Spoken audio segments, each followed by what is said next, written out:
এবারের মাধ্যমিক পরীক্ষায় রাজ্যে অষ্টম স্থান অধিকার করেছে কুমারগঞ্জের জিশান হোসেন। তার প্রাপ্ত নম্বর 690।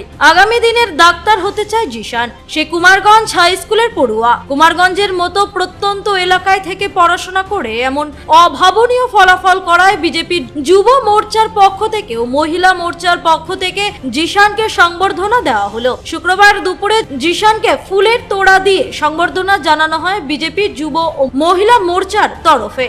শুধু সংবর্ধনা দেওয়াই নয়, আগামী দিনে জিশানের উজ্জ্বল ভবিষ্যৎ কামনা করে বিজেপির যুব ও মহিলা মোর্চার সদস্যরা।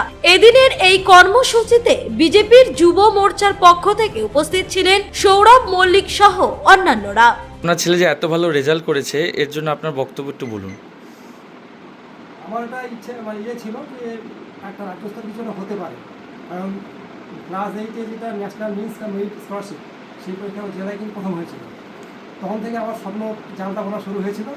আর আমাদের হাই স্কুলের টিআইসি ফিরোজবাবু, উনি কিন্তু আমাকে বলেছিলেন যে তুমি দেখো তো এর মধ্যে কিছু একটা আছে, রসদের দরকার। আমি চেষ্টা করছিলাম শুধু, মানে শুধুমাত্র বাবা নয়, ফিরে আমার গাইড হিসেবে আমি থাকার চেষ্টা করেছি। এবং ওর নিজের প্রচেষ্টা আর শিক্ষক মহাশয় গুরুজনদের আশীর্বাদ আর যারা শুভাকাঙ্ক্ষী ছিল তাদের আশীর্বাদে চলে গেছে। আপনার ছেলের এই রেজাল্টে আপনি কতটা খুশি? অবশ্যই খুশি। কুমারগঞ্জ থেকে মান্টি সিং এর রিপোর্ট, কুলিক নিউজ।